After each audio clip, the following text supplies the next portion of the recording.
Greetings and welcome to the Voices Less Said podcast show with Dr. PMak. I'm always excited with the guests that I have on this show, ordinary people doing extraordinary things. Today, I have Maeva Gauthier, who's joining me for this conversation. Maeva is a marine ecologist, educator, and filmmaker, deeply committed to using storytelling and visual media to connect youth and communities with ocean science and conservation. Her work spans the Arctic, Antarctic, and Canadian coastlines, where she blends science, art, and indigenous perspectives through participatory film and science. Maeva is a PhD candidate in geography in the Community-Based Research Lab at the University of Victoria, as well as a graduate student fellow at the Center for Global Studies. The research interests that she has include resilience and adaptations, human dimensions of global change, participatory approaches, and youth engagement and the Arctic regions. Join me today on Voices Less Said with Dr. PMak.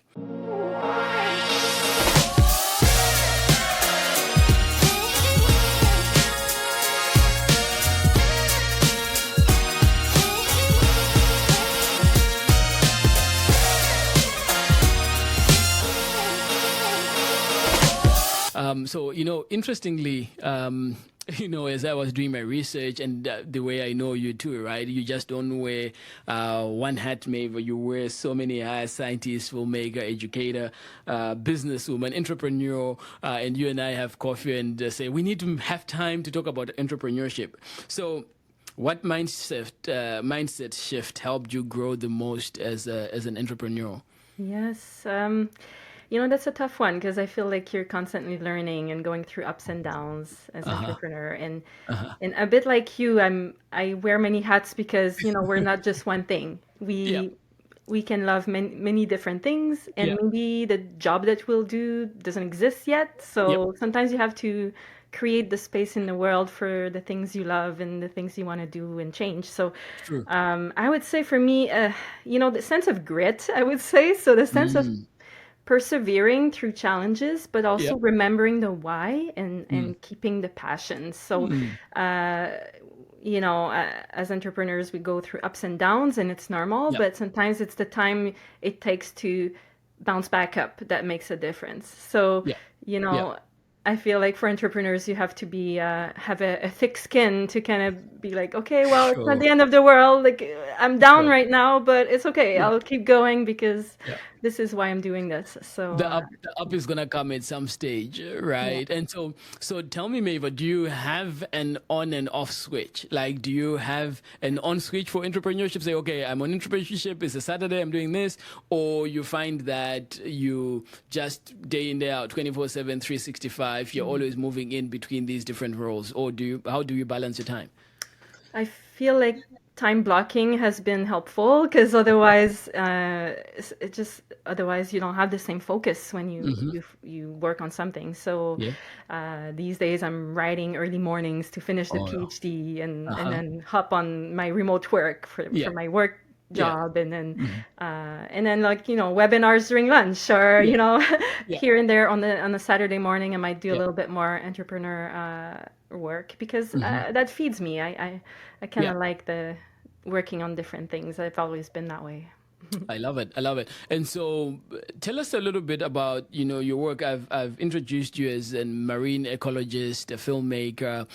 What got you into the marine world? Like, what Mm. inspired you to be involved in oceanography and the work that you do? Mm. I was lucky to have parents that were quite the nomads. They love traveling. They love Uh huh. sailboats. So Uh huh. my parents took us sailing, me and my brother, when I was 8 in the Caribbean for 4 months, Oh wow! and that really changed my life in a way because when I Was came this back to sorry, Quebec. Maeva? Was this sailing the whole time? The form? Yikes! I'll be So I'll my be blown dad away all the whole my time. my dad took the sailboat to Martinique. Uh huh. It took a while. It was really rough, and Yeah. we flew by To plane at join the you. time, and Uh we huh. like just waiting for him because there was no cell phone at the time. Yeah. So we're just, Oh my well, I gosh. think he's gonna show up, but we don't know when. So yeah, so that was quite the experience. So going back to Quebec after that, I think I was craving the ocean and the marine Wow. life Hmm. all like until I decided to study marine biology pretty much. It was just pulling me. Yeah. Wow, wow. And, I remember the first time we met, you introduced me to the work that you had done, and the filmmaking, and just how you were taking this, scientific message to the school, to school children, to be able to encourage them and to be able to sort of, provide pointers and guidance. How did you get to this point of linking your work with the schools, right? And in particular, filmmaking. What was there any turning point, or you felt that the things that you were seeing on the oceans, you needed to bring them into the classroom? What was that story about?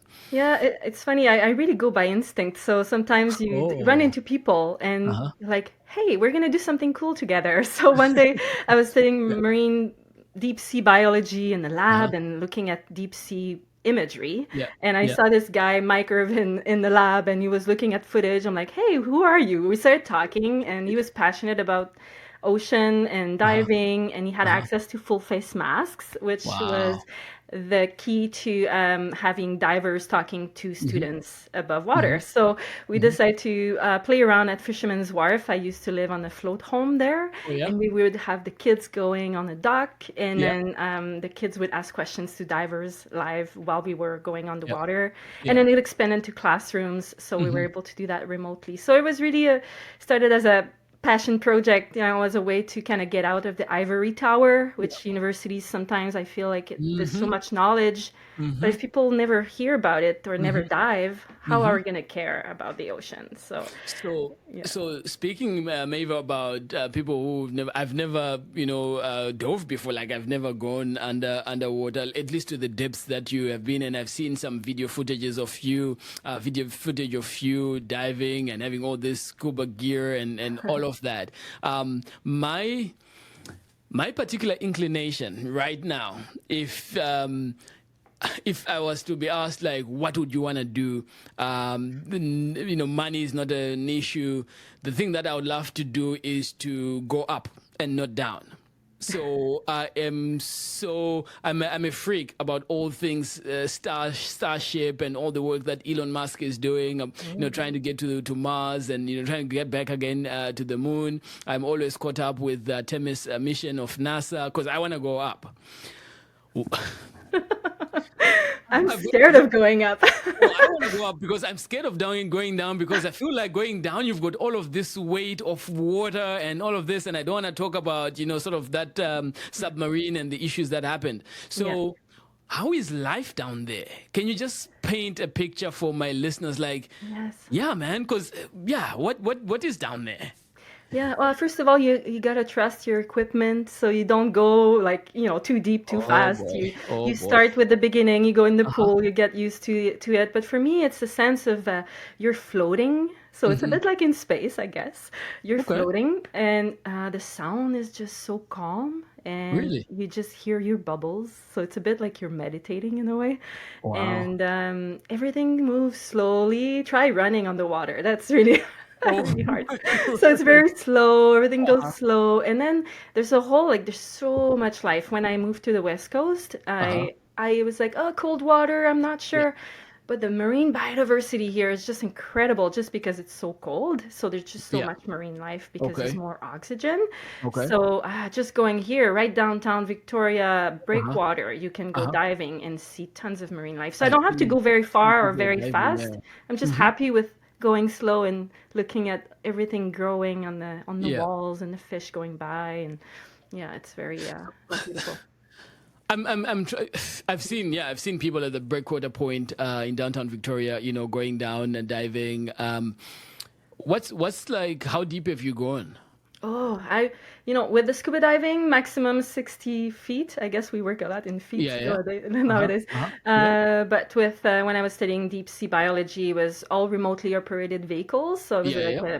a submarine that you direct like a video game. It Yeah, was yeah, not yeah. me playing the video game Yeah, because yeah, yeah. they're expensive ones. Yeah. But we could go really far, up 1.5 kilometers. Oh my That word. Oh my Yeah. word. And so I mean, you said trust your equipment and all of that. So do you feel like the pressure when you go like that deep? Do you feel the pressure against, against your body or? Yeah, definitely. Like here, normally you would wear a dry suit because it's Yeah, yeah. warmer, Mm-hmm. and Hmm. when you go down, you have to add air in your dry suit, otherwise you just feel like so constricted because Yeah. the pressure, Yeah. it kind of, so you adapt your equipment for it, and it's Yeah. yeah, it's very nice. Maeva, maybe one day, my friend, one day you might convince me to go diving. One day, and Let's so do it. I'll be looking out for opportunity to see if we can go down together. So you've spoken about having spent 4 months out sailing in the Caribbean, and I think about sort of and this was in your early years, right? And so it was part of your early childhood experience. Can you perhaps share with me and the listeners on this podcast, when did everything click for you, right? So you go out there, you do the 4 month sailing. Did it click then to say this is what I want to do, or when did your purpose align to say, hey, I want to go into marine ecology. I want to be able to share all of this learning with students. I want to do even my doctoral studies around this area. When did you get that click? It's funny because when I finished high school, I didn't want to get to university too much. I was afraid of going to school too long. It's kind Yeah, of funny to yeah, say because I'm finishing yeah. my PhD Sounds now. like my story too. But I really followed my passion, and for me it was tourism at first, and I worked in Okay. that field, and then Mm-hmm. I was like, oh no, it's more ecology, ecotourism. So went Yeah. back to school and then got hooked on an undergrad in biology Yeah. in Montreal, and then from there I met Kim Juniper at University of Quebec in Montreal. He was the only professor doing marine ecology, Oh wow. so he sent me for a summer out west, and that was the first time I was able to go on a ship and have like this remotely operated vehicle and Wow. experience that. And like, okay, yes, I want more of this, I want Mm-hmm. more of this. So I moved for my master's. And so I tend to follow what pulls me. And Yeah. then, sometimes people were asking me, what do you want to do with this master's in marine Yeah. biology? Do you want to Yeah. work Yeah. with federal government, fisheries and Oh, oceans? And I'm like, fisheries, I don't know. government, I fisheries, emotions. I Yeah. will see. I think the path kind of gets clearer as you get into a field, because then Okay. you see the range of things you can do when you're in that field and you meet the Okay. right people. So Okay. yeah. Wow, that's interesting. So this morning I was in a meeting at the University of Victoria, and I was speaking and just sharing about some of the critical points that we are in. Like I was talking about the poly crisis that we're currently living in, and one of the Mm, things, apart from the wars that are happening around the world, is the issue of climate change, right? And I yes. was just speaking around the importance of understanding community and culture and how they address and how they mitigate or adapt to climate change. So, with that sort of short background, is it a myth? How is climate change Mm, affecting marine biology? How is it affecting marine life? Or is this you scientists just give us this hullabaloo to make us scared and say, "Oh my gosh, the world is almost ending"? Is it a mm, myth? What are the things that your studies have revealed? mm. What are the things that your film work has revealed? Could you just paint a picture Mhm. for us and for my listeners as well? I'm curious to hear. Yeah. No, it's an interesting topic, and when I did my master's, I was actually sent to the Arctic for the first time. I Oh spent my word, that six was weeks on freezing. an icebreaker and studying marine life there, Hmm. and that Hmm. really opened my eyes to the coastal communities, like living there, Okay. Inuit communities, and listening to stories of people, and it became for me more than just marine life affected by climate change or other Hmm. changes, but it's people affected by climate change. So Hmm. that kind of opened up that social science side Yeah. for me in my life. Hmm. And then after that, I wanted to go back and support youth voices with Yeah. video and Yeah. get their story on climate change. So that's actually currently the work I'm wrapping up with my PhD, is Hmm. supporting a youth group in Tuktoyaktuk to share their story of climate change. And so it's more than just the marine life. Marine life is affected for Hmm. sure, Hmm. but people there, they have to relocate within 30 years, their whole town. So due to erosion, due to the ground thawing, because it's supposed to be frozen, but it's actually the ground kind of falls. You can lose 2 to 3 meters in one storm in Tuktoyaktuk Whoa. during summertime. So it's very real. So the first time I went to the Arctic and I Yeah. came back down south, I was like, whoa, there's a big clash right now. Like it Mm. felt like the south was going at it like normal, and then the north they were seeing big changes already. Yeah. And now I think we see more changes, especially with wildfires frequency, and it's more extreme. It's Mm. happening earlier in the season, Mhm. things like that. So yeah, so that going back to the fact that Yeah. yes, marine life is affected, but I Yeah. think more than that, people are affected as well. So, Maeva, you've just said something that like piqued my interest. Mm. So you lived 6 months on an icebreaker in the Arctic. 6 weeks. 6 weeks. Yeah, yeah. Jeez. So what was life like? Just like walk me through, because I'm trying to, on the Arctic, it's cold. It's like, what was life like? What was a typical day like? And what were the kind of things that you're investigating? What were you trying to see? Yeah. Yeah, Icebreaker. it was very interesting because my supervisor, he was really open at the time to give opportunities to his students, and so he's like, "Yeah, do you want to go 4 weeks or 6 weeks?" I'm like, 6 weeks, that's Yeah. fine, yes.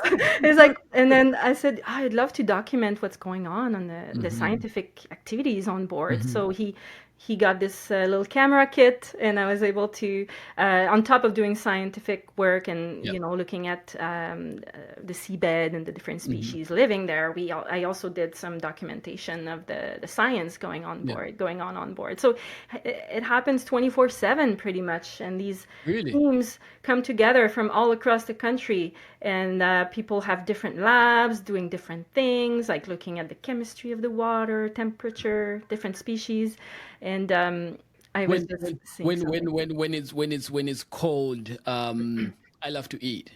And so tell me, what was the situation like on an icebreaker out in the Arctic? Was it lots of soup going around? And I'm just trying to imagine, Yeah. oh, it's just you've got your dinner, lunch, breakfast, breakfast, lunch, dinner, and then that's it. Or Yeah, it was incredible. Like they had this whole crew on it's a Coast Guard ship, the Amundsen I okay. was on, Uh-huh. and this amazing chef on board who like Oh, cook nice. food for us, and then we would, work at all hours in the day, Yeah. depending on the days.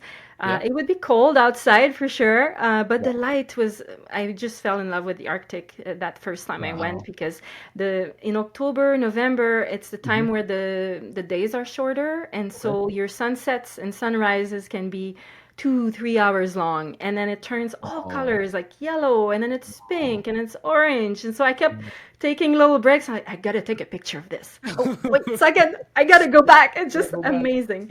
Yeah. Yeah, and then the Wow. northern lights and everything. So it just really opened up my eyes to this world that where it's part of Canada, but Yeah. we rarely get to see that, and Yeah. there's people living there too, and they're living Wow. their lives Yeah. there, and yeah, I learned a lot about resilience and Yeah. how people can survive in these Yeah. extreme environments. Yeah, It's amazing.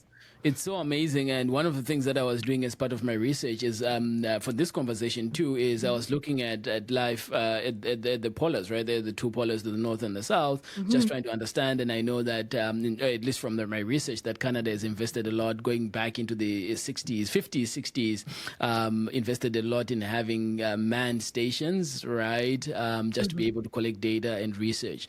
And so with that point, Maeva, how then do you balance fact with feelings, right? When it comes to telling science, right? At least when you're pitching your projects to funders or audiences. Like I asked you earlier on, like, is it a myth? Is climate change a myth? What's going on, right? And so Hmm. how do you balance fact and myth? Fact and feelings. I Yeah, think for feelings, yeah. in a way, like what I realized during my master's in that Mm. is that the science you can do as much science as you want, but Hmm. it won't necessarily create the change. So that what brought me to the power of people, the power of story, because Hmm. I realized when I was studying fisheries that even Hmm. if the government knew that it was unsustainable fisheries, it would Yeah. still go on because people maybe didn't know about it and would Hmm. not put pressure on government to stop this fishery. Okay. So when later I realized, okay, I'm more in that bridge area of like bridging science with community or with people. Hmm. And so I think when you bring emotions and you bring stories Hmm. and you bring people into the picture, Yeah. people pay more attention to that. Okay. I've seen a lot of people, crying sometimes at film screenings when they heard the stories from Yeah. the youth in Tuktoyaktuk, because it becomes really real. It's, True. imagine your house is falling in the ocean and it needs to be True. moved, and your ancestors used to live in this town, but Yeah. your kids won't be able to live in this Yeah. town. So Yeah. it's a very real story, and so it's more than polar bears. It's Sure. people's lives. So yeah, I think there's a real power to story, and then Yeah. in a way, people convincing funders, yes and no. For me, it's just when you bring a story that touches hearts, I think things happen a certain way, and then opportunities happen, and so Yeah. the youth have been lucky to be invited to different conferences and things like that to share their message as well. So you never know. You start a path, and then you Yeah. never know where it's going Where to it's gonna bring you, lead right? you. Yeah, yeah. I think Maeva, you've just developed a tagline for the work that you're doing. I love what you just said a minute ago, that it's more than polar bears; it's people and lives, right? Yeah, I yeah. think that's really, really a powerful statement and a powerful message when it talks about looking at the impact of climate change. And so, with that statement too, or with that tagline. In a world where we've got different forms of media telling us different kind of stories, what makes an environmental message stick? Like, what do you think, based on your filmography, your scientific evidence that you've collected, how do you make people understand, right, that this is not propaganda, that this is just not attempts to make people afraid or something? Any thoughts, any ideas there? Yes, I think definitely. I think with any story, you got to think about what do you want your audience to think, Uh-huh. feel, see, and do. So Okay. I try to keep that in mind, and also having a sense of it's not hopeless, right? Hmm. There's something people can do, Hmm. even sometimes, especially with those big issues. There's Hmm. just so many things, and it's overwhelming, Sure. and you don't know where to start. But sometimes you start in community. I think real change starts with community. Even if Hmm. it's a global issue, you got to Yeah. start somewhere. Yeah.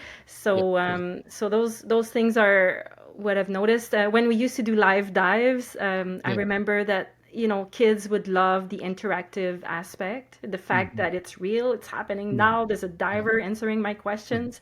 So Hmm. interactivity, I think, also has its place to capture the Yeah. attention. Yeah. Yeah. Okay. Okay. Hey, my friend, I want to give you a break. I've been asking too many serious questions.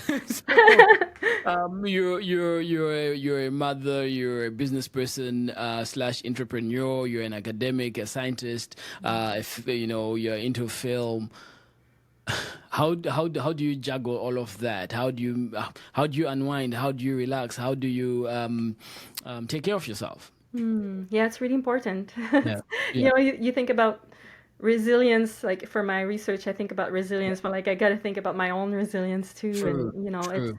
I think self-care is really important. So for Hmm. me, it's, walks by the beach. Yeah. I went to Esquimalt Lagoon yesterday, Oh, and nice. Yeah. it's really nice at the end of the Mhm. day.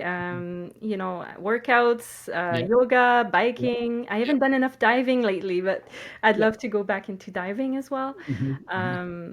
And social life. I think Yeah. for me, it relaxes me to Yeah. see friends and Yeah. unwind, and yeah. So going actually camping next weekend. Oh, So things nice. like that. Nice, nice. That's good. That's really, really good Yeah. that you try to take those moments, right, to bring in a restoration to your mind and body as you do the work. Hmm. And from an entrepreneurship perspective, well, I'm asking for a friend, right? Entrepreneurs many times have abundant ideas, things that they thought would work, and do you have any of those? What's one wild idea that you almost launched but you did not? And what were the reasons? Why did you launch it?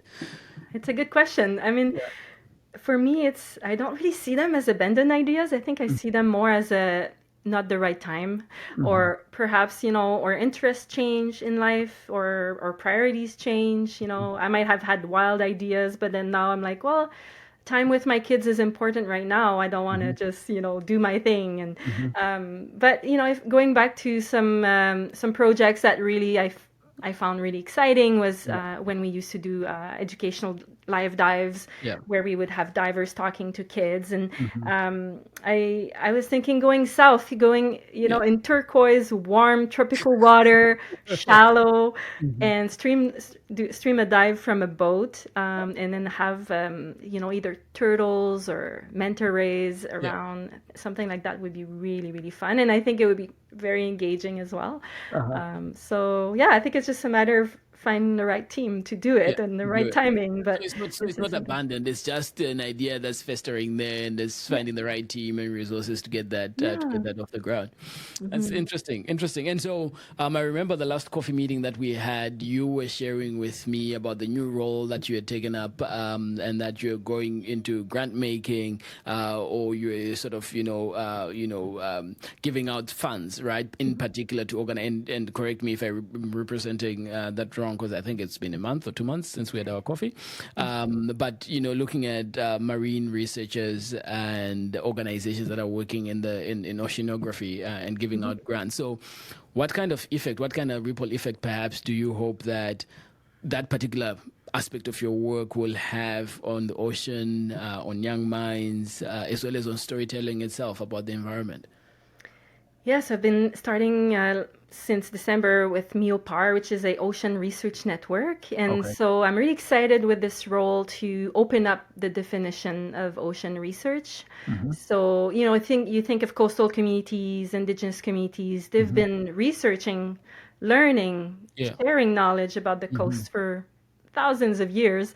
And True. so we're really excited to open up that definition of ocean research to Hmm. bring in more community members into that network as well. Hmm. And so the fund that I'm launching is called Community Led Research Fund, Hmm. and it's for seed funding. It's to help Hmm. support research capacity, develop research capacity in communities, be it infrastructure or training or things like that, or building Hmm. relationships Hmm. as well between communities and academics, or Okay. between partners to develop research projects. So I'm excited to be more involved in that, and also we're talking about some training as well to support community-based ocean Yeah. researchers.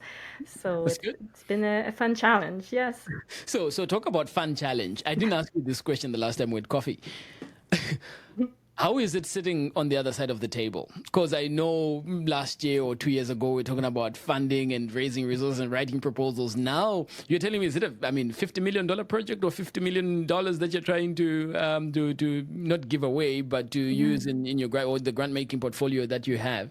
How does it feel, Maeva, to Yeah, be sitting there and now starting to say, okay, I need to give this money away? it's so Miopar has $38 million over 38. five Okay. years to Mm-hmm. support different parts of ocean research. So yeah, no, it's a very strange feeling for me, because I'm used, as a researcher or academic, you Yeah. kind of look at funding for research projects and Mm-hmm. things like Mm-hmm. that, and Mm-hmm. project costs and all Yep. of that. So it's a very different mindset shift for Sure. sure. Yeah. Thinking about, but I do feel my years in research have helped me understand better the priorities and the needs. Of course, Mm-hmm.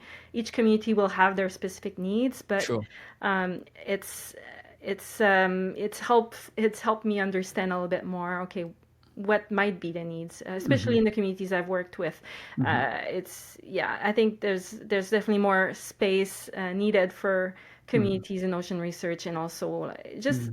just this inclusion of Mm-hmm. those voices that we don't hear enough.